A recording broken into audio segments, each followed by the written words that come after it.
할렐루야.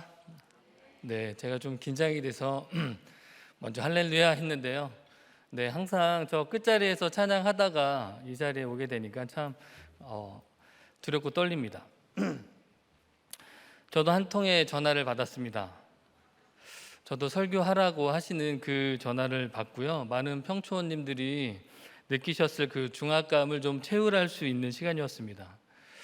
혹시 여러분 공을 무서워하는 축구 선수나 물을 무서워하는 수영 선수 본 적 있으세요? 제가 딱 그런 사람 같습니다. 참 말이 안 되지만 목사인 저는 우리들 교회 강단에 쓴다는 게 참 부담스럽습니다. 예전 같으면 드디어 내가 이 자리에 섰구나, 드디어 내가 인정받을 수 있는 좋은 기회다라고 생각했을 텐데요. 우리들 교회 와서 담임 목사님을 비롯해서 정말 에스겔처럼 표징이 되는 삶을 살고 계시는 많은 평초원님들을 보면서, 또 우리 많은 사역자 동료분들을 보면서 제가 그렇게 살지 못하는 것 같아서 제가 이 자리에 서서 말씀을 전한다는 게 참 죄송스럽고 부담이 되었습니다. 그런데 한편으로는요, 하나님께서 이번 설교를 통해서 숨겨진 저의 죄를 더 보라고 하시고 제가 그렇게 살지 못했으니까 에스겔처럼 표징이 되는 삶을 살라고 격려하시는 것 같아서 도전이 되고 감사가 되었습니다. 그리고 부족하지만 하나님께서 저를 통해서 우리에게 주실 말씀이 있기에 저를 세우셨다는 그런 믿음도 좀 있고요. 늘 담임 목사님이 말씀하시는 것처럼 한 영혼을 찾으시는 것처럼 저도 이 시간에 저의 말씀 나누는 고난과 이 말씀을 통해서 이혼하려는 한 가정이 좀 회복되었으면 좋겠고, 주께 멀어졌던 한 영혼이 주께 돌아오게 되기를 바라며 좀 말씀을 전하도록 하겠습니다. 제가 먼저 기도하겠습니다. 하나님, 우리는 모두 오홀라와 오홀리바 같은 사람들입니다. 정말 죽을 수밖에 없는 정말 음행이 가득한 사람들임에도 불구하고 우리를 통해서 구원을 이뤄가기로 또 작정하시고 포기하지 아니하시는 주님의 그 사랑을 오늘 이 시간에 듣기 원합니다. 주여 말씀하여 주옵소서. 예수님 이름으로 기도합니다. 아멘. 네, 50년 동안 한 번도 안 싸운 부부가 있었대요. 그래서 사람들이 너무 궁금해서 그 비법을 물으러 갔습니다. 그래서 그 할머니를 찾아가서 물어봤는데요. 그 할머니가 50년 전에 그 신혼여행 갔던 일화를 들려줬어요. 그 부부가 이제 결혼해서 이제 사막으로 신혼여행을 갔답니다. 근데 남편은 낙타 앞에 타고 부인은 이제 뒤에 다른 낙타를 탔죠. 한참을 가는데 낙타가 발을 잘못 뒤져서 앞에 탔던 신랑이 넘어진 거예요. 그 높은 낙타에서 떨어졌으니까 이 부인은 너무 긴장을 하고 놀랐어요. 아마 신랑이 단단히 화가 났을 거다라고 생각을 했는데, 신랑이 아무렇지도 않은데 툭툭 털고 일어나서 낙타에게 가서 손가락을 하나 내밀며 한번 이랬대요. 그리고는 아무 일 없는 듯이 낙타에 타서 다시 갔습니다. 신부는 속으로 내가 결혼을 참 잘했구나, 저런 인품이 어디 있겠어 생각했답니다. 그런데 한참을 가다가 또다시 낙타가 발을 잘못 디뎌서 또 넘어지고 말았어요. 이번에는 또 화를 내겠지? 신부가 혼자 생각을 했답니다. 그런데 이번에도 신랑은 훌훌 털고 일어서더니 낙타에게 가서 손가락을 내밀며 2번 그랬대요. 신부는 대단히 만족했습니다. 정말 훌륭한 성품을 가진 사람이야. 그러다 한참을 또 가는데 또다시 신랑이 낙타에서 또 떨어지는 사건이 생긴 거예요. 신부는 이번에 정말 화를 내겠지 생각했습니다. 그런데 신랑은 훌훌 털고 일어나더니 낙타에게 가서, 근데 미국이었나 봐요, 총을 딱 꺼내더니 빵 하고 쏴서 낙타를 죽였답니다. 신부는 너무 놀라고 어이가 없어서 어떻게 그럴 수 있어요? 동물이 그럴 수도 있죠 라고 따졌어요. 그랬더니 신랑이 부인에게 오더니 손가락을 펴면서 뭐라 그랬을까요? 한번 그랬대요. 그래서 이 부부는 그 이후로 50년 동안 한 번도 싸운 적이 없답니다. 몇 년 전에 제가 이제 서점에서 이제 우연히 소책자에서 읽었던 내용이 이제 말씀을 준비하면서 생각이 났는데요. 이것이 사실인지 우화인지는 잘 모르겠습니다. 하지만 오늘 등장하는 오시자매, 오홀라, 또 오홀리바가 신랑 대신 하나님에 대한 이런 두려움이 조금이라도 있었다면 그런 음행을 저지르지 않았을 것 같다는 생각이 들어서 좀 소개해 봤습니다. 우리도 마찬가지 아닐까요? 하나님께서 그래도 한 번, 2번 우리에게 하시는 그 경고는 심판 자체가 아니라 심판 자체가 목적이 아니라 구원이 목적이기 때문에 감사가 됩니다. 오늘 말씀은 에스겔 23장 36절에서 49절로 제목은 여호와인 줄을 너희가 알리라입니다. 여호와인 줄을 알리라 하시는 말씀은 에스겔서에 60번 정도 쓰였는데요. 대부분 심판을 당해 망하는 사건이 와야 그것을 통해 하나님이 여호와인 줄을 알게 된다 하십니다. 우리의 삶을 봐도요, 잘 먹고 잘 살게 되고 세상에서 성공하게 된다고 해서 하나님을 여호와인 줄 알고 잘 섬기는 것 같지는 않습니다. 원하는 대로 좋은 직장에 들어가고 사업이 잘 되고 자녀들이 명문대에 들어가고 그러면 오히려 성공의 우상, 돈의 우상을 쫓아갑니다. 그러다 고난이 오고 사건이 와서야 하나님을 찾게 되죠. 그래서 고난이 축복이라는 말씀이 맞는 것 같습니다. 고난을 통해 하나님을 찾고 의지하고 세상이 아닌 하나님과 친밀함을 누린다면 그것만큼 우리에게 좋은 일이 어디 있겠습니까? 우리가 망하는 것은요, 돈이 없고 건강하지 않아서 자식이 원하는 대로 되지 않아서가 아닙니다. 우리가 망하는 근본적인 이유는 하나님을 아는 지식이 없기 때문이고 하나님이 여호와인 줄을 깨닫지 못하기 때문입니다. 그래서 호세아서 4장 1절에는요, 이 땅에는 진실도 없고 인애도 없고 하나님을 아는 지식도 없고라고 하시고 6절에는 내 백성이 지식이 없어 망하는도다라고 말씀하십니다. 이 지식은 하나님을 아는 지식을 말하죠. 그래서 저는 하나님을 아는 것만큼 중요한 것은 없다라고 늘 생각하고 살았어요. 하나님을 잊어버리고 등 뒤로 버린 오홀라와 오홀리바 같은 사람들은 어떤 인생을 살아가게 될지 오늘 본문을 통해 한번 살펴보겠습니다. 첫째, 자신과 자녀를 우상에게 불사릅니다. 36절에서 39절입니다. 여호와께서 또 내게 이르시되 인자야 내가 오홀라와 오홀리바를 심판하려느냐? 그러면 그 가증한 일을 그들에게 말하라. 그들이 행음하였으며 피를 손에 묻혔으며 또 그 우상과 행음하며 내게 낳아준 자식들을 우상을 위하여 화제로 살랐으며 이 외에도 그들이 내게 행한 것이 있나니 당일에 내 성소를 더럽히며 내 안식일을 범하였도다. 그들이 자녀를 죽여 그 우상에게 드린 그날에 내 성소에 들어와서 더럽혔으되 그들이 내 성전 가운데서 그렇게 행하였으며. 오홀라와 오홀리바는 실제 인물이 아니라 북이스라엘과 남유다의 죄악을 고발하시기 위해서 하나님께서 알기 쉽게 비유로 설명한 것입니다. 오홀라는 그 여인의 장막이란 뜻으로 북이스라엘의 수도 사마리아를 상징하고요. 오홀리바는 장막이 그녀 가운데 있다라는 뜻으로 남유다의 수도 예루살렘을 상징하는 여인을 말합니다. 우리가 앞서 묵상한 것처럼 이 오홀라와 오홀리바는 남편 되시는 하나님을 버리고 이방 나라들을 의지하며 말할 수 없는 음행을 저지릅니다. 그리고 하나님은 그들이 그토록 의지하던 아수르와 바벨론의 칼에 멸망할 것이라고 그 심판을 말씀하여 주시죠. 오늘 본문은 두 오자매의 죄악과 심판을 재진술하는 내용인데요. 하나님은 에스겔에게 오홀라와 오홀리바가 행한 가증한 일들을 말하라 하시고 6가지의 가증한 일들을 말씀하십니다. 그 6가지는 행음, 피 흘림, 우상 숭배, 자녀를 제물로 바친 것, 성소를 더럽힌 것, 안식일을 더럽힌 것인데 이 6가지의 가증한 일들은요, 영적으로 하나님을 버린 사람들에게 나타나는 일반적인 죄악들입니다. 한 신학자는 이 가증한 일들은 영적 불성실성, 도덕적 불순결과 관련된 것이라고 했습니다. 그래서 담임 목사님도 영적 진실성의 결론은 인내라고 하셨잖아요. 이스라엘 백성들은 주어진 환경에 인내하지 못하고 하나님이 자신을 위해서 일하시고 돌보시는 것을 기다리지 못하니까 결국 자신들의 생각과 방법대로 하나님이 아닌 세상의 나라들을 의지하고 그 나라들의 우상을 음란히 섬기며 자녀들까지 제물로 바치기까지 했습니다. 우리 말씀이 있는 공동체에 속한 우리라고 뭐 좀 다를까요? 100% 죄인인 우리도요, 영적으로 나태해지면 언제라도 행음하고 돈의 우상을 따라가며 성령의 인도가 원칙이 아니라 나의 방법으로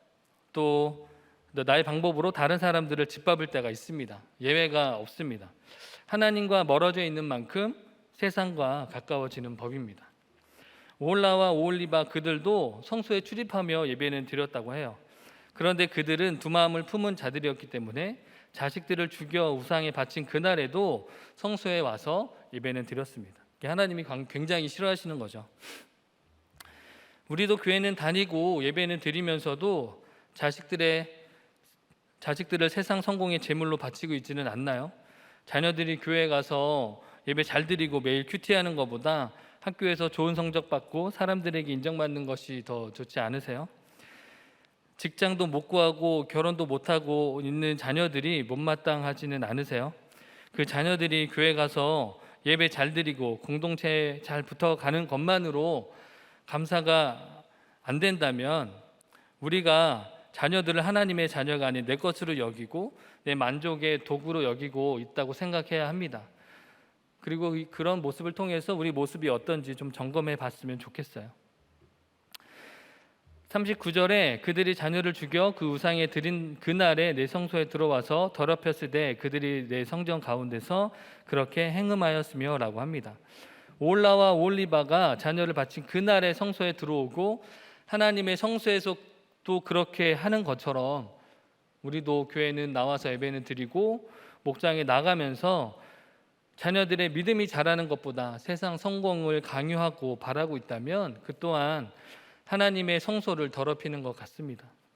말로는 아니어도 부모된 우리가 보여주는 삶의 방식이 성령의 인도함이 원칙이 아니라 세상 성공의 방식대로 사는 삶을 보여준다면 내가 하는 말이 구속사의 가치관이 아니라 기복의 가치관에서 나오는 말들이라면 삶으로 가르치는 것만 남기에 그들 또한 자녀들을 불 가운데로 지나게 하는 것과 다를 바가 없습니다.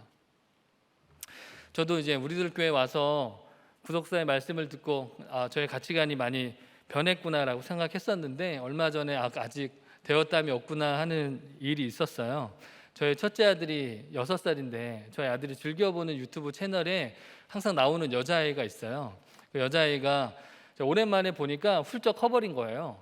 훌쩍 커버렸길래 제가 이렇게 보니까 어릴 때는 이뻤는데 지금은 안 이쁘게 컸네 라고 얘기하니까 와이프가 애들 앞에서 못하는 소리가 없다고 아직 외모 우상을 깨지지 않았다면서 저에게 되게 많이 질책했습니다.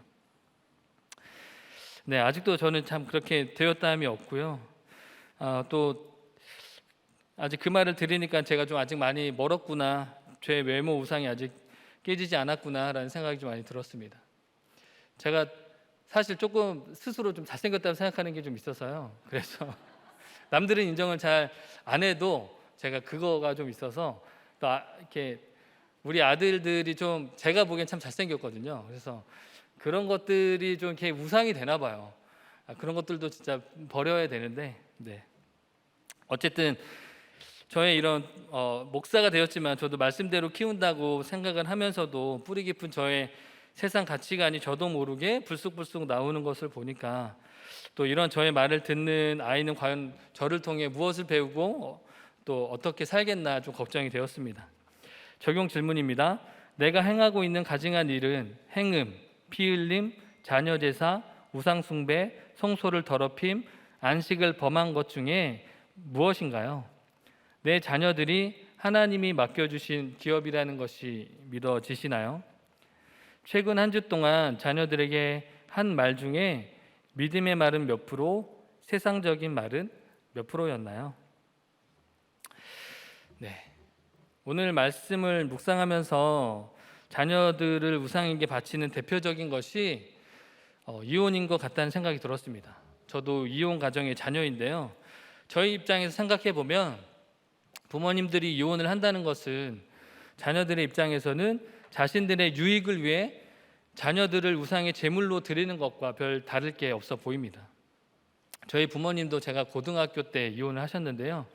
그 전까지는 참 많이도 싸우셨습니다. 어머니와 아버지가 나이 차이가 9살이 좀 나시고 또 성격 차이도 있으시고 아버지는 좀 우유부단하신데 어머니는 좀 똑부러진 성격이셔서 참 많이 싸우셨어요.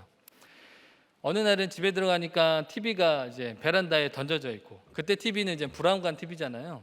그거 던지려면 힘이 세야 되는데 그게 베란다에 던져져 있고, 어느 날은 진짜 베란다 창문도 깨져 있고, 어느 날은 집에 가면 또 문이 빵꾸 나 있고, 뭐 그런 일들이 계속 있었습니다.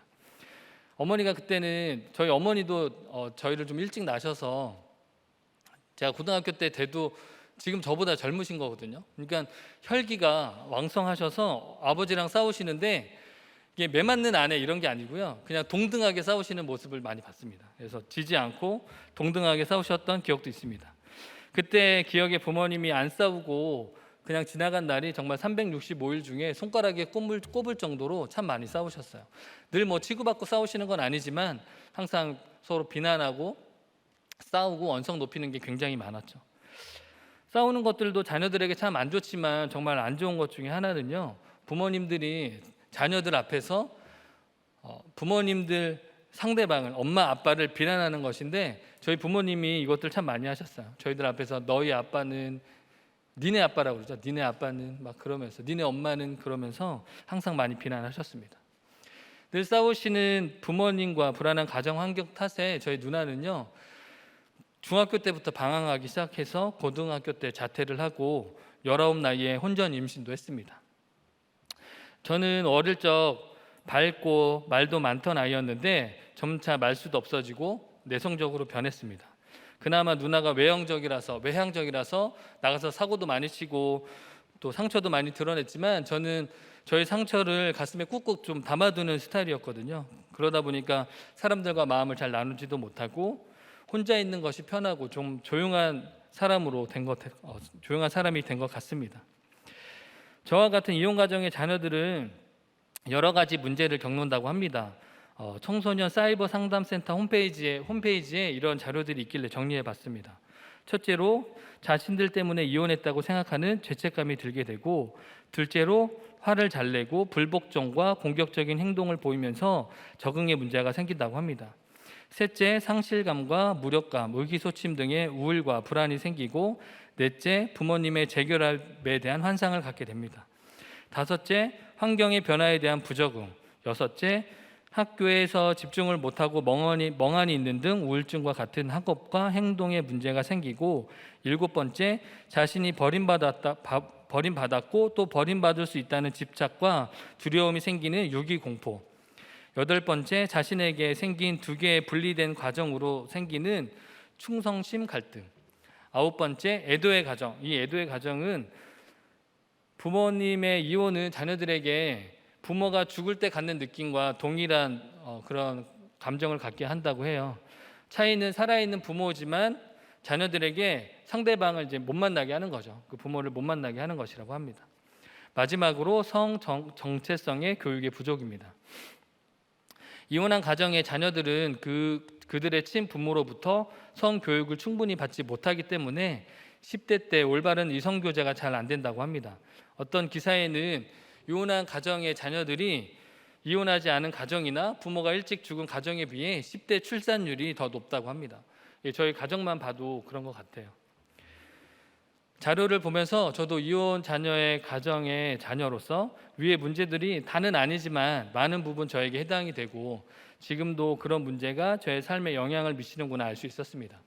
저에게 해당되는 몇 가지 문제를 좀 살펴보면요, 첫 번째, 상실감인데요. 부모님이 이혼하고 나서는 이제 정말 이제는 나에게 가정이 없구나, 이제 나에게 안식처란 존재하지 않는구나, 그런 생각에 상실감이 정말 컸습니다. 부모님이 이혼하시고 이제 저는 그래도 처음에 아버지랑 또 누나가 일찍 결혼해서 누나랑 같이 잠깐 살았거든요. 근데 이제 제가 대학교에 들어가면서 저가 이제 또 뿔뿔이 흩어지게 됐어요. 아버지도 이제 새어머니를 만나시면서 이제 뿔뿔이 흩어지게 됐는데, 아버지가 그때 저한테 이제 아빠가 죽었다고 생각해라, 그 말씀을 하셨어요. 그때는 그 말의 뜻은 이제 혼자 버티고 잘 살아내라라는 의미로 하셨겠지만,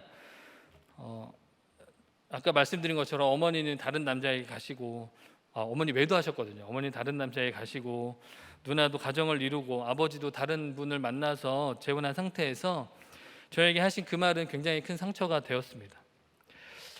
가정이 사라진다는 느낌은요, 제가 곰곰이 생각해 보니까 작게는 좀 나라를 잃었다고나 할까요? 뭔가 정말 의지할 바가 없는, 아마 우리들 교회에도 많은 이혼 가정의 자녀들이 있을 텐데 비슷한 감정을 느꼈을 거라고 생각합니다.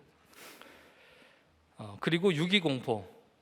이혼 가정의 자녀들이 버림받았고 또 버림받을 수 있다는 유기공포가 있다고 합니다. 제가 몇 달 전에 어떤 일로 저희 어머니랑 제가 잠깐 연락이 끊긴 적이 있어요. 어머니가 저희 연락을 좀 안 받으셨는데, 제가 그때 아마 목세 중이었는데 목세 끝나고 집에 들어가면서 문득 그런 생각이 들더라고요. 어머니가 연락을 안 하시고 안 받으시니까, 아, 내가 또 그때 어릴 때 제가 버림받았던 기억이 떠오르면서, 아, 내가 또 버림받았구나. 제가 어릴 때 어머니가 외도하셨는데 한 1년간은 집을 나가신 적이 있으시거든요. 그때 제가 좀 어려서 그때 기분이 어떤지를 잘 몰랐고, 제가 좀 뭐랄까, 그때 기억들을 좀 많이 묻어둬서 그때 감정을 잘 잊고 살았는데, 차를 운전하고 가면서 문득 생각이 드는 게, 아, 그때 나는 버림받은 거였구나. 아, 그 기분이 올라오면서 굉장히 슬프더라고요. 굉장히 슬펐고, 아, 그때 어머니가 나간 그 집에서 혼자 있는 나는 굉장히 힘들었겠구나, 그런 생각을 좀 했었습니다. 버림받는다는 것은 공포입니다. 우리가 연애하다가 사랑하는 사람들에게만 차여도 죽을 것 같잖아요. 근데 이제 부모님에게 그렇게 가정이 사라지고 부모님에게 버림받는다는 기분은 공포입니다. 특히나 전적으로 무능한 아이들이 전적으로 의지하는 부모에게 버림받는 것은 어떻게 보면 생존의 위협을 느끼는 일이고, 자신의 존재가 부정당하는 기분일 것입니다. 그래서 부모라는 존재는 부모로서 그냥 존재해 주는 것만으로도 아이들에게는 의지가 되고 힘이 되는 것입니다. 그래서 담임 목사님은 가정은 지킬 만한 가치가 있고 깨끗한 호적이 자녀들에게 물려줄 최고의 유산이라고 하신 것이 맞는 말씀 같습니다. 제가 온전히 주님을 인격적으로 만나기 전에는요, 제가 굉장히 자존감이 낮았는데, 아마 이런 버림받은 그런 기억들, 그런 상처들 때문에 자기 존재가 좀 부정당하고 어떤 그런 것 때문에 제 자존감이 많이 낮은 건 아니었나 생각해 보게 됩니다. 다음은 두 개의 분리된 가정으로 생기는 충성심 갈등입니다. 이 가정이 두 개로 나뉘니까 내가 어디에 잘하나 뭐 이런 거예요. 제가 결혼 전에는 제가 워낙 연락도 잘 안 하고 전화도 잘 안 하고 잘 찾아가지도 않아서 크게 문제가 안 됐었는데요. 결혼하고 나니까 문제가 달라집니다. 아내에게는 두 개의 시댁이 생기는 거잖아요. 그러니까 미안하고 또 어느 하나 안 챙길 수 없으니까 갈등이 생깁니다. 문제는 제가 연락을 잘 안 하고 지금도 잘 안 하거든요. 그러다 보니까 무슨 일이 있거나 또 연락이 뜸하거나 그러면 저보다 저희 아내에게 연락을 자꾸 하는 거예요. 이게 굉장히 미안하고 그렇습니다. 생각해 보면 이런 갈등은요, 결혼식 혼주석에 누가 앉느냐 때문에 그 갈등이 시작됐어요. 그것부터 갈등이 시작됐어요. 제가 청년 때 희귀 난치병이 있어서, 이 얘기는 뭐 나중에 하겠지만, 희귀 난치병이 있어서 어머니 댁에 들어가 살았는데 저희 어머니가 저에 많이 뒷바라지를 했죠. 제가 돈도 잘 못 벌 때니까 어머니가 저의 용돈도 많이 주시고 뭐 어쨌든 저를 많이 챙기신 게 맞습니다.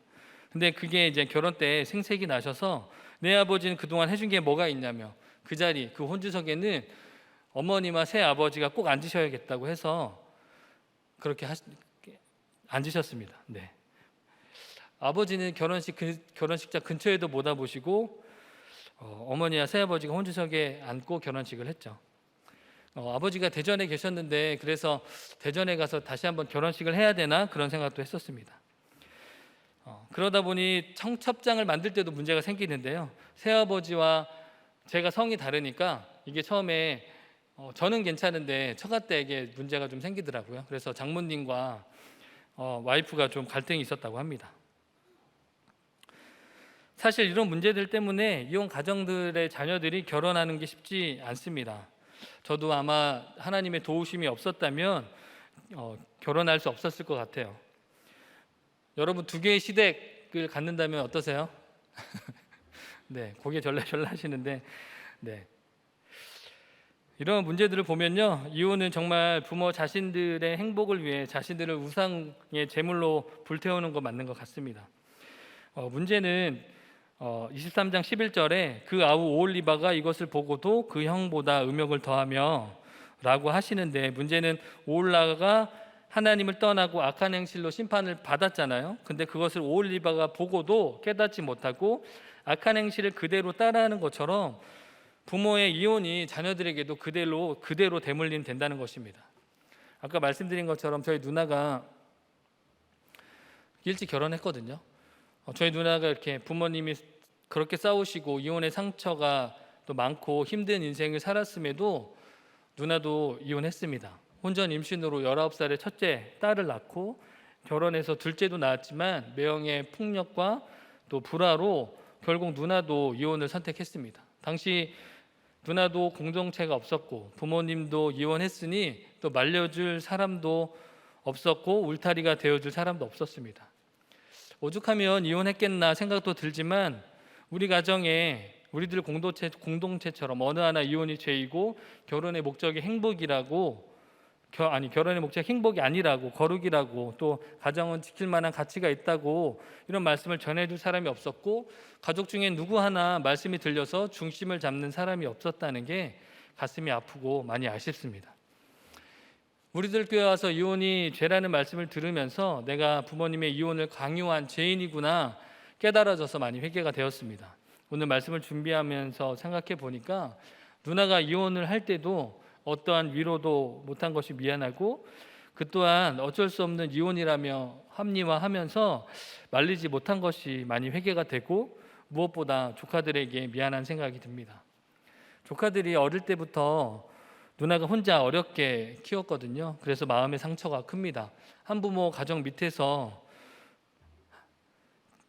그렇게 자라면서 울타리가 되어줄 사람이 없으니까 보호받지도 못하고 여러 상처들을 받으며 컸습니다. 그런데 그런 조카들에게 믿음이 없다는 게 가장 안타깝고요. 둘째 조카도 고등학교를 자퇴했는데 인생이 허무해서 일찍 죽고 싶다고 합니다. 인생의 목적이 없으니 되는 대로 살고 있는 우리 조카들을 보면 가슴이 아픕니다. 누나와 조카들에게 말씀이 들어가 오홀라와 오홀리바의 대를 잇는 저주가 여기서 끊어졌으면 좋겠습니다. 사실 저도 어떻게 보면 30대 초반까지는 굉장히 방황하며 살았습니다. 교회는 다닌다고 했지만 그래서 방황한 우리 조카들 꼭 하나님이 만나 주실 거라고 믿고요. 저뿐만 아니라 많은 이혼 가정의 자녀들 방황하고 있는 자녀들도 하나님이 반드시 만나 주시리라 믿습니다. 하나님을 등 뒤로 버린 사람의 특징은 둘째로 눈에 보기 좋은 것을 쫓습니다. 40절에서 42절 말씀인데요. 제가 읽겠습니다. 또 사절을 먼 곳에 보내 사람을 불러오게 하고 그들이 오매 그들을 위하여 목욕하며 눈썹을 그리며 스스로 단장하고 화려한 자리에 앉아 앞에 책상을 차리고 내 향과 기름을 그 위에 놓고 그 무리와 편히 짓거리고 즐겼으며 또 광야에서 잡류와 술 취한 사람들을 청하여 오매 그들이 팔찌를 손목에 끼우고 아름다운 관을 그 머리에 씌웠도다. 하나님은 오홀라와 오홀리바의 가증한 일을 하나 더 지적하십니다. 그것은 하나님이 아닌 주변의 아수르, 애굽, 바벨론과 같은 강대국들을 의뢰한 것입니다. 하나님은 이것을 음행했다고 표현하십니다. 그들은 심지어 사절을 보내 불러 마저 드리기까지 하며 이방 나라들과 음행을 저지릅니다. 목욕을 하고 눈썹을 그리고 단장하는 것은 신부가 신랑을 맞이할 때 하는 것인데 남편 되시는 하나님께만 보여드려야 할 신부의 치장을 이방 나라들과 음행을 위해 하고 있는 것입니다. 게다가 하나님께만 드려야 할 하나님의 향과 기름을 이방 나라들에게 베풀고 있는 거죠. 이스라엘은 하나님의 택함을 받은 백성이고 언약의 백성들이었지만 남편 되시는 하나님을 버렸고 눈에 보아 준수해 보이는 강한 나라들을 의뢰하였습니다. 왜 그랬을까요?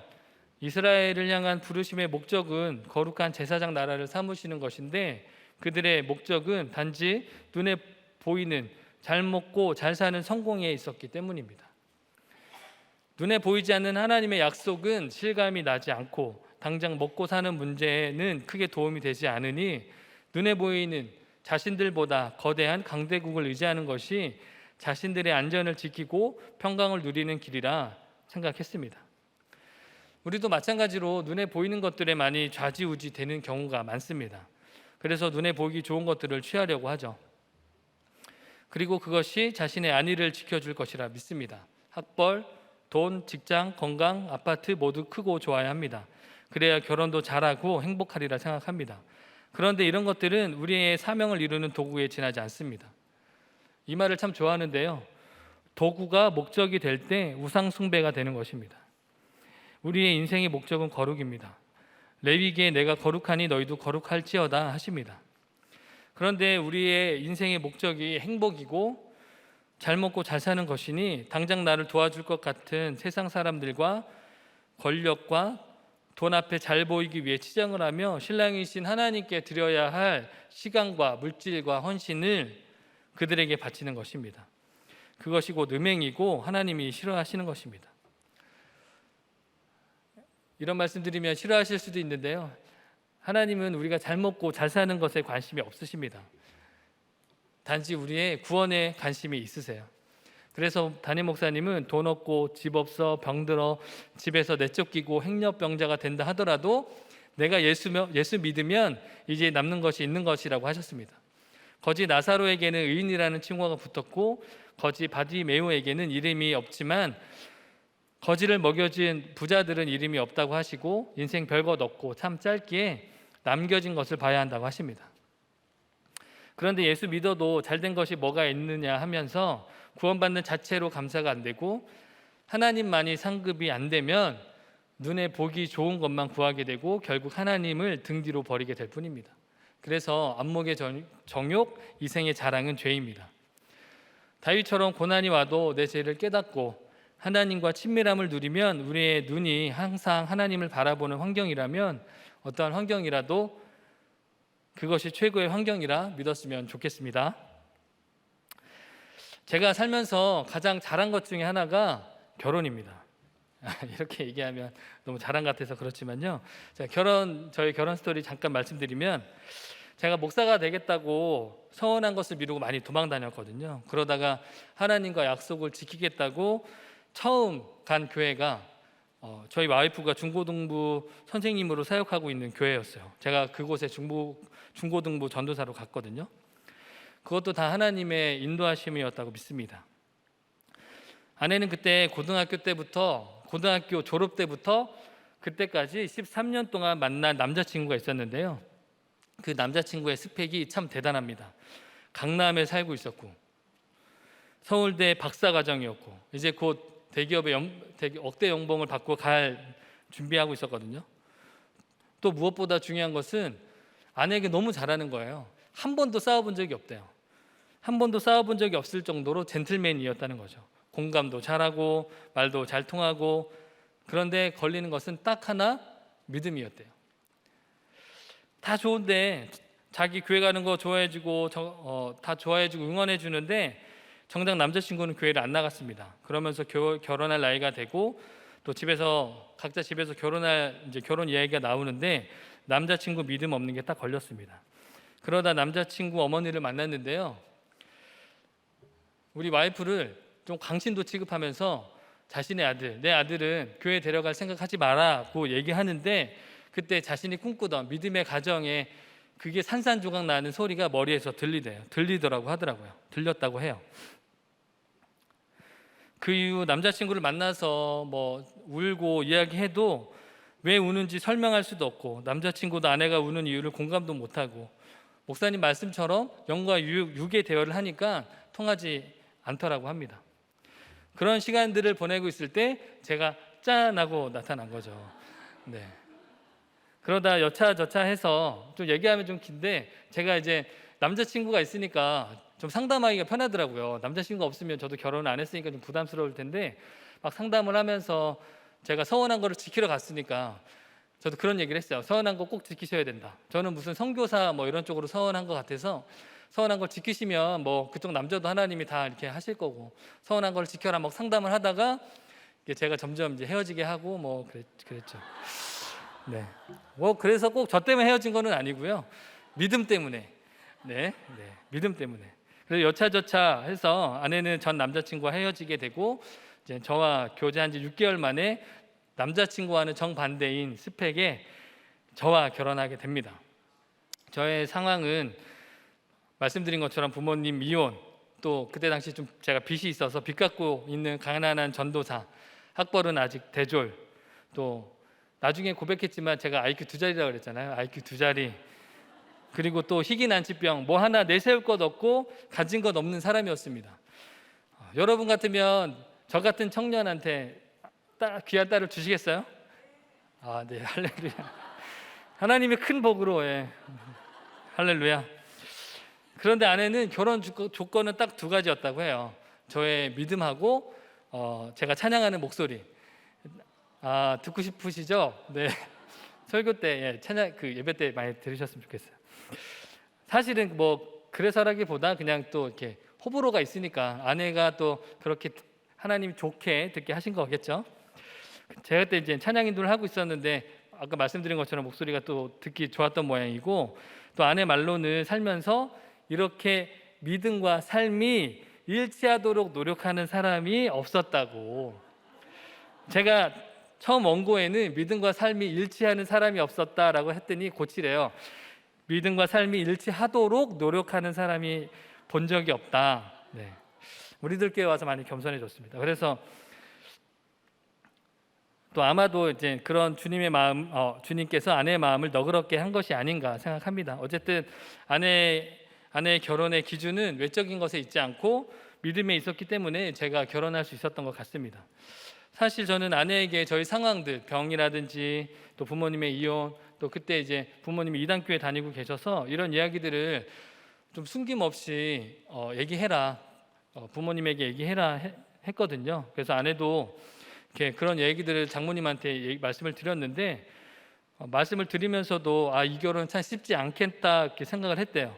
그런데 이상하게도 아무 반대도 안 하시고 결혼이 물 흐르듯 진행되니까 참 굉장히 신기했다고 합니다. 그때 저희는 결혼 바로 하고 미국으로 선교 단체 훈련을 받기 위해서 떠나려고 준비하고 있었기 때문에 결혼 후서 아무것도 안 했거든요. 그때는 또 제가 아직 신대원을 가지 않은 상황이어서 이왕이면 제가 학벌 우상을 좀 그때 갖고 있어서 이왕이면 미국에서 신학을 하자 하고 살 집도 마련하지 않은 상태에서 미국으로 떠났습니다. 그래서 훈련을 마치고 한국에 이제 잠깐 머물 곳을 찾았는데 감사하게도 저희 처가댁 이모님이 재개발하려고 사놓은 주택이 있었어요. 2층짜리. 이제 많이 이제 허름하죠. 허름하고 그 1층에 방 3칸짜리인데 방 1칸을 막고 그 쪽방에 세를 주고 계셨거든요. 이제 쪽방이 막다 보니까 화장실은 밖에 있는데 슬레이트 쳐서 그 안에 이제 화장실도 만들고 그 싱크대는 두 사람이 다니기 어렵고 한겨울이면 진짜 며칠 밖에 나갔다 오면 변기랑 그 밖에 있기 때문에 변기랑 그 샤워 시설이 다 얼고 뭐 이런 집이었어요. 그렇게 좀 또 쪽방이니까 얼마나 좁았겠어요. 그런 쪽방에 말도 안 되게 좀 그런 어려운 상황에서 좀 4년 동안 살게 해주셨습니다. 처음에는 이제 여기서 얼마나 살겠나 싶어가지고 미국에서 이제 유학 갈 거니까 얼마나 살겠나 싶어서 미국 유학을 준비했는데 제가 미국 유학 비자를 면접을 3번 봤는데요. 3번 다 떨어졌거든요. 그래서 어쩔 수 없이 한국에 살게 되면서 그 집에서 살게 됐습니다.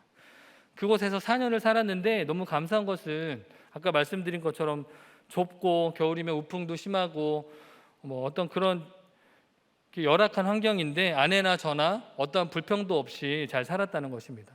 그리고 생각해 보면 추억이 참 많습니다. 냉장고 큰 걸 놓을 데가 없어서요. 조그만 냉장고 이렇게 놓고 살았는데 여름에 얼음이 없으니까 나가서 이제 큰 얼음 사다가 쪼개서 아이스 커피 만들어 먹고, 또 이제 다락방이 있는데요. 유일하게 제 공간이 다락방이어서 다락방에서 찬양도 하고 말씀 준비하고 기도도 했던 그런 추억들이 있습니다. 거기서 또 첫째 아들도 낳고, 아무것도 없이 시작했는데 돌아보면 하나님은 늘 때에 맞게 채워주셨고 지금까지 인도하신 것 같습니다. 현재는 임대 아파트에 살고 있는데 아들이 이제 막 걸어 다닐 때쯤 저희가 기도했어요. 하나님, 이제 얘가 이제 막 활동하는데 너무 좁다고. 하나님이 때에 맞게 완벽한 세팅으로 지금 살고 있는 곳으로 인도해 주셨습니다. 저희 가정이 이런 인도하심과 하나님의 채워주심을 경험했지만 지금 영육으로 풍요로워지니까 저희도 외적인 것에 관심을 갖게 되는 것 같습니다. 저희가 국민 임대 아파트에 살고 있는데요. 이제 아들이 초등학교 들어가면 임대 아파트, 국민 임대 아파트 산다고 아이들 사이에서 좀 주눅 들까 봐 걱정이 돼서 아파트 청약을 막 보게 되고요. 지금 타고 다니는 차도 좀 오래되긴 했지만 괜찮거든요. 근데 이제 좋은 차 나오면 괜히 타고 싶습니다. 자꾸 보게 되고, 월 할부로 하면 얼마가 나가나, 이거 낼 수 있나. 또 예전에는 또 과소비는 아니지만 이제 소비하는 것도 규모 없이 생활하게 됐던 것 같습니다. 그래서 예전에 설교했지만 아내가 생활비가 모자라서 자신의 급여의 11조를 몇 개월치 안 드린 적이 있었는데요. 그때 하나님께 아내가 기도하다가 하나님께서 주신 마음이, 저희 와이프 이름이 성인데, 성이야, 나는 내게 부족하게 준 적이 없어 라는 말씀을 하셨다고 해요. 그래서 저와 아내는 생활비 내에서 이제 규모 있게 쓰는 적용을 하고 있고, 저와 아내도 김태훈 목사님 5만 원이라고 하셨는데 저도 이제 8월 달부터 5만 원씩 이제 받고 쓰고 있습니다. 네, 괜찮습니다. 네, 국률하게 보시는 것 같은데, 네, 괜찮습니다. 저희 결혼부터 지금까지 삶을 보면 정말 우리의 모든 필요를 채워주셨고 채우고 계십니다. 그런데 필요가 아닌 욕심을 채우려니 외적인 것에 관심을 갖게 되는 것 같습니다. 하나님은 우리의 상급 되시고 공급자 되시지만 하나님은 우리의 욕심이 아니라 필요를 채우시는 분이십니다. 우리에게 많은 재정을 맡기시고 높은 위치를 주셨다면 그것을 통해서 사명을 이루라고 주신 도구예요. 이것의 순서가 바뀔 때, 아까 말씀드렸죠, 도구가 목적이 될 때, 이것의 순서가 바뀔 때 욕심에 이끌려 오홀라와 오홀리바 같은 죄를 범하게 되는 것입니다. 적용 질문입니다. 예수 믿고 잘된 것이 뭐냐며 불평하고 있는 것은 무엇인가요? 내가 지금 잘 보이려고 치장하고 애쓰는 대상은 누구인가요? 하나님이 오늘도 나의 필요를 채워주시고 계심이 믿어지시나요? 네, 하나님을 등 뒤로 버린 사람은 셋째로 불의 심판이 임해야 여호와인 줄을 알게 됩니다. 하나님은 오홀라와 오홀리바의 심판에 대해서 말씀하십니다. 앞에서 묵상한 것처럼 그들이 의뢰하고 음행하던 아수르와 바벨론으로부터 공포와 약탈을 당하고 돌로 치고 칼로 죽이고 자녀들도 죽이고 집도 불사르게 됩니다. 이 말씀처럼 북이스라엘과 남유다는 아수르와 바벨론에 의해 철저히 짓밟히고 망하게 됩니다. 하나님의 심판의 목적은 단순히 분노를 쏟고 화를 풀어내는 것이 아니죠. 하나님은 심판을 통해서 하나님의 백성의 죄악을 없애고 다시 거룩하게 하십니다. 제가 48절, 49절 읽겠습니다. 이같이 내가 이 땅에서 음란을 그치게 한즉 모든 여인이 정신이 깨어 너의 음행을 본받지 아니하리라. 그들이 너의 음란으로 너희에게 보응한즉 너희가 모든 우상을 위하던 죄를 담당할지라. 내가 주 여호와인지를 너희가 알리라 하시니라. 하나님은 오홀라와 오홀리바를 심판을 통해 그 땅에서 음란을 그치게 하시고 모든 여인이 그들의 음행을 본받지 않게 하시고 하나님이 여호와인 줄을 알게 하십니다. 우리는 기도한 것이 응답되고 형통하면 하나님을 더 잘 믿고 그가 여호와다 인정할 것 같지만 오히려 하나님을 버리고 세상으로 흘러 떠내려갈 때가 참 많습니다. 그런데 오늘 말씀처럼 고난이 와서 내 죄가 깨달아지면 회개하고 돌이키며 구원의 감격을 맛보고 하나님을 인정하게 되고 하나님을 전하게 됩니다. 제가 우리들 교회에 와서 많이 보는 현상들이 바로 이런 것들입니다. 내가 의인이 아니라 죄인인 것을 깨달을 때 말씀이 들려 삶이 해석되고 그 고난이 내 삶의 결론이라고 또 있어야 하는 일이라고 인정하는 모습들을 많이 보게 됩니다. 누가복음 5장 31절 32절에 예수께서 대답하여 이르시되 건강한 자에게는 의사가 쓸데없고 병든 자에게라야 쓸데가 있나니 내가 의인을 부르러 온 것이 아니요 죄인을 불러 회개시키러 왔노라 하시는 예수님 말씀처럼 늘 우리 교회 성도님들이 자신이 전적으로 무능하고 전적으로 부패한 죄인인 것을 날마다 고백하니 죄인을 찾아오시는 예수님을 경험하게 되는 것이라 믿습니다. 저는 스스로 의인이라 생각했습니다. 조금 겸손히 표현하면 괜찮은 죄인 정도 생각했습니다. 그런데 제가 저의 죄를 못 보니 부모님의 이혼, 누나의 이혼이라는 고난을 겪으면서도 그것은 부모님의 인생이고 누나의 인생이니 괜찮다고 생각했습니다. 부모님도 이혼하시고 각자 재혼하셔서 잘 살고 계시니까 좋은 이혼은 있다고 여겼습니다. 사실 부모님들이 감사하게도 또 감사하다는 표현도 좀 그렇지만 각자 잘 맞는 그렇게 진짜 서로 못 잡아먹을 듯이 싸우시다가 각자 잘 맞는 배우자를 살고 계시거든요. 저는 그게 하나님의 은혜라고만 착각하고 살았어요. 좋은 이혼은 있구나. 저희 어머니가 제가 어떻게 보면 셋째인데 20살 때 첫째를 낳으시고 1살 때 첫째 누나가 죽었대요. 그리고서 둘째를 낳고 제가 이제 셋째인데, 그래봐야 20대 초반에 저희를 낳으신 거잖아요. 이혼하시고 재혼하셔서 사는 모습을 보니까 제 나이인 건 거예요. 어느 날 보니까 어머니가 어머니도 여자구나 라는 생각을 처음 했어요. 왜냐하면 엄마도 그 새아버지는 알콩달콩한 모습이 있다는 게, 저는 근데 그게 마냥 좋게만 보였고 그게 은혜라고만 생각을 했죠. 그래서 좋은 이혼은 있다고 여겼습니다. 그러니 저도 환경이 안 돼서 그렇지 시간과 상황이 생기면 충분히 이혼할 사람이라는 게 인정이 됩니다. 저희 아내도 제가 이렇게 우리들 교회 오기 전에 육체적인 바람 피는 건 용서하는데 정신적으로 바람 피면 용서 못한다. 끝이다.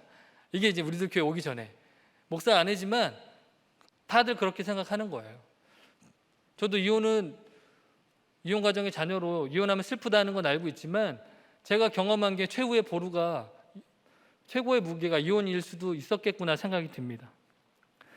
그런데 감사하게도 구속사의 말씀을 들으며 이혼이 죄이고 가정은 지킬 만한 가치가 있고 깨끗한 호적이 최고의 유산이라는 말씀을 들으니 내가 부모님의 피해자만이 아니라 부모님의 이혼을 강요하고 누나의 이혼을 방강하면서 세상 가치관을 따랐던 죄인인 것이 인정이 되니 저희 때부터 이혼의 대물림, 이것을 믿음으로 끊을 수 있게 된 것 같습니다. 이제는 우리들 교회 오니까 저는 확고하게 자리 잡은 가치관이에요. 이혼은 절대 안 된다.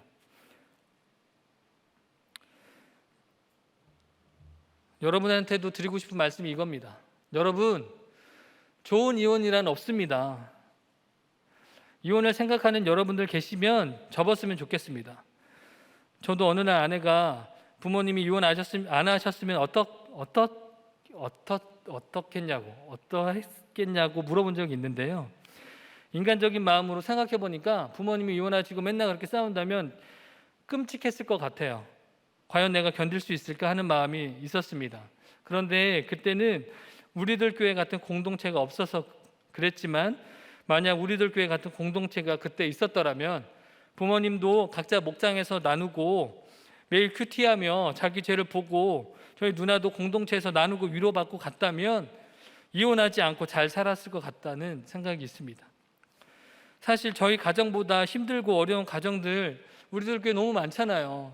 간증들 들어보면 저희 가정은 비할 데 없이 너무 고난 가운데 있는 가정이지만 정말 에스겔이 표징이 된 것처럼 정말 구속사의 말씀을 삶으로 증언하면서 살아가시는 분들이 너무 많고, 그래서 십자가를 길로 놓고 가니까 이혼도 막아지고 자녀들도 살리는 것들을 많이 보게 됩니다.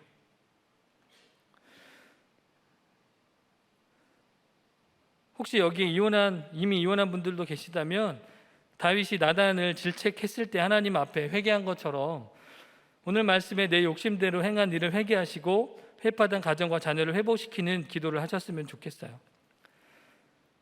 이혼이 죄라고 말씀드리는 것은 이혼하신 분들을 정죄하기 위해서 드리는 말씀이 아닙니다. 죄를 담당하라고 하시는 거죠. 죄를 담당하시라 하시는데, 죄를 담당하는 것은 그 죄를 인정하고 그 고난이 있어야 하는 일이라는 것을 인정하는 것입니다. 그때 비로소 우리를 향한 하나님의 구원의 계획을 알게 되고 하나님이 여호와인 줄을 알게 되는 것입니다. 지금 어떤 환난이나 고난을 겪고 계신가요? 회사의 고난, 관계의 고난, 물질의 고난, 배우자의 고난, 자녀의 고난 등 그 사건 앞에 낭망하거나 원망할 것이 아니라 나의 죄를 보게 해달라고, 그 고난을 통해 나의 음란한 죄악을 뽑아버리시고 정결케 해달라고 기도하셨으면 좋겠습니다. 호세아서 6장 1절 3절 말씀인데요. 네, 우리 같이 읽었으면 좋겠습니다. 1절입니다. 시작. 오라, 우리가 여호와께로 돌아가자. 여호와께서 우리를 찢으셨으나 도로 낫게 하실 것이요 우리를 치셨으나 싸매어 주실 것임이라. 여호와께서 이틀 후에 우리를 살리시며 셋째 날에 우리를 일으키시리니 우리가 그의 앞에서 살리라. 그러므로 우리가 여호와를 힘써 여호와를 알자. 그의 나타내심은 새벽빛같이 어김없나니 비와 같이 땅을 적시시는 늦은 비와 같이 우리에게 임하시리라 하니라. 아멘. 하나님의 심판은 심판 자체가 목적이 아니라 우리를 죄악에서 건지시고 거룩해 하시는 것입니다.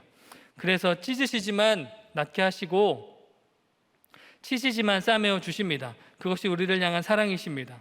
그래서 우리는 호세아서 말씀처럼 고난 가운데 하나님을 온전히 알고자 힘쓰는 저와 여러분들 되셨으면 좋겠습니다. 마지막 적용 질문입니다. 내가 끊어야 할 음행은 무엇인가요? 지금 나의 고난을 통해 봐야 할 나의 죄는 무엇인가요? 말씀을 맺겠습니다. 올라와 올리바 같이 하나님을 버린 자들은 자신들이 우상을 섬길 뿐만 아니라 자녀들까지 기꺼이 우상의 제물로 불사르게 됩니다. 그리고 눈에 보이는 것을 쫓아 하나님께 드려야 할 시간과 헌신을 그들에게 바치며 갈구합니다. 그런 그들은 스스로 그들의 죄악을 끊을 수 없기에 그들에게 불같은 심판을 허락하셔서 그들의 죄악을 끊으시고 하나님이 여호와인 줄을 알게 하십니다. 그래서 우리도 올라와 올리바를 반면교사 삼아서 우리에게 닥친 불같은 심판이 우리의 음행을 끊으시는 사랑인 줄 깨닫고 회개하고 거룩한 신부로 다시 하나님께 돌아가야 합니다. 우리 찬양하고 우리 같이 기도했으면 좋겠습니다. 내 마음에 주를 향한 사랑이 내 마음에 주를 향한 사랑이 나의 말은 주가 주신 진리로 나의 눈에 주의 눈물채 보주소서.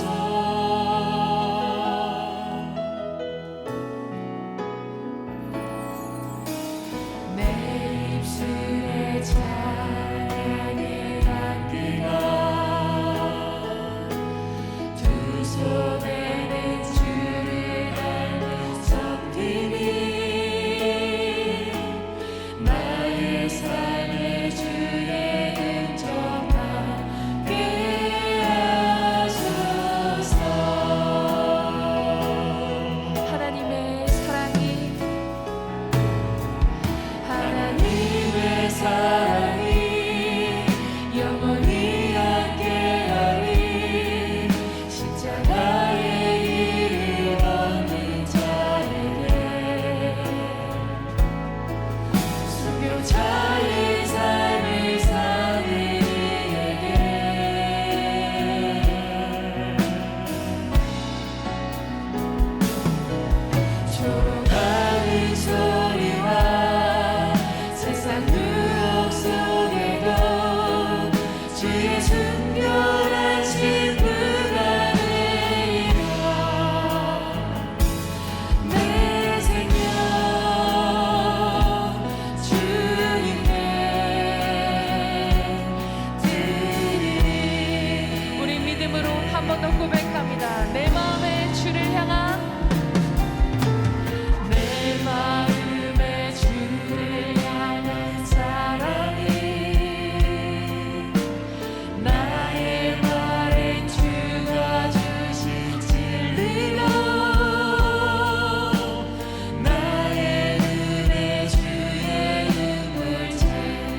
이 시간에 우리 함께 말씀을 생각하며 기도하면 좋겠습니다. 먼저는 우리가 주님의 순결한 신부가 아니라 오올라와 오올리바인 것을 고백합시다. 우리가 주님을 섬긴다면서도 세상 성공의 우상, 돈의 우상을 쫓아 음행하고 주님이 아닌 세상을 의지했음을 고백합시다. 내 자녀를 내 욕심을 위해 우상의 제물로 불사른 것을 고백합시다. 그리고 우리의 욕심 때문에 피 흘리며 불 가운데로 지나고 있는 우리 자녀들을 위해 기도합시다. 부모의 욕심으로 상처 입히고 방황하는 자녀들을 주님 만나주시고 회복시켜달라고, 우상의 제물이 아닌 하나님의 자녀로 우리 회복시켜달라고 우리 주여 한번 외치고 통성으로 기도합니다. 이혼은 죄입니다. 좋은 이혼이란 없습니다. 이혼이 죄라고 이야기하는 것은 이혼한 분들을 정죄하기 위해서 하는 말이 아닙니다. 오올라와 오올리바가 자신의 죄악을 담당할 때 하나님이 여호와인 것을 알게 되는 것처럼 이혼이 죄인 걸 고백하고 주님의 은혜를 구할 때 이혼의 대물림이 끊어지고 하나님이 그 자녀들을 회복시키실 것입니다. 이 시간에 이혼 위기에 있는 가정들을 위해 기도합시다. 만약에 자신의 가정이 그렇다면 우리 가슴에 손을 얹고 주님이 허락하신 이 가정에 예수가 오셔야 하는 이 가정을 지켜달라고, 세상 가치관을 버리고 구속사의 가치관으로 서로를 바라보고 용서하고 하나가 될 수 있도록 우리 이혼 가정의 위기에 있는 가정들을 위해서 우리 주여 한번 부르고 통성으로 기도하겠습니다. 마지막으로 교회와 나라를 위해서 기도하겠습니다. 이 나라가 기도 위에 세워진 나라였고 주님의 사명이 있는 나라임에도 점점 주님을 버리고 있습니다. 북한과 남한이 오올라와 오올리바 같습니다. 동방의 예루살렘이었던 평양이 지금 저렇게 고통받고 있는 모습을 보면서도 이 나라가 여전히 깨닫지 못하고 주님을 대적하는 평등법, 가정기법법 등 동성애를 합법화하는 법들을 만들려 하고 있습니다. 우리나라가 이 죄악들을 담당하게 하시고 하나님이 여호와인 것을 아는 나라 되게 해달라고, 동성애를 합법화하려는 어떤 시도도 막아주시고 태아생명보호법이 제정될 수 있도록 기도합시다. 담임 목사님 계속해서 미국에서 말씀 사역 중이신데 에스겔과 같은 선지자로 쓰임받을 수 있도록 영육의 강건함을 허락하시고 방문하시는 교회마다 말씀 묵상이 뿌리 내려서 한 영혼이 살아나고 가정이 살아나고 교회가 살아나는 역사가 있도록 기도합시다. 우리들 교회에서 준비 중인 1:1 띵크 양육과 양육교사 중보기도 학교에 은혜 주시고 기름 부어 주시기를, 준비 중인 13회 목욕탕 큐티 목회 세미나에 많은 목사님들 참여하셔서 가치관이 구속사의 가치관으로 변화되고 말씀 묵상 운동이 각 교회마다 뿌리 내릴 수 있도록 준비하는 모든 가정과 진행되는 프로그램 위에 기름 부어달라고 우리 함께 나라와 교회를 위해서 주여 한번 부르고 통성으로 기도하겠습니다. 하나님, 제가 이혼 가정의 피해자라고만 생각했지만 제가 이혼을 강요하고 방관했던 죄인이었음을 고백합니다. 제가 오올라이고 오올리바입니다. 환경만 되면 언제라도 세상의 정욕과 인정을 쫓아 나갈 수밖에 없는 죄인입니다. 주여, 이런 저를 용서하여 주시옵소서. 주님, 이 시간에 이혼 위기에 있는 가정들과 이혼 가정의 자녀들을 위해서 기도합니다. 이혼이 죄인 것을 알게 하여 주시고 가정은 지킬 만한 가치가 있고 이혼이 대안이 아니라 주님이 최고의 대안이고 공동체가 대안인 것을 알게 하여 주셔서 공동체에 잘 붙어가며 상대방의 죄가 아니라 내 죄를 보며 가정을 지킬 수 있도록 인도하여 주옵소서.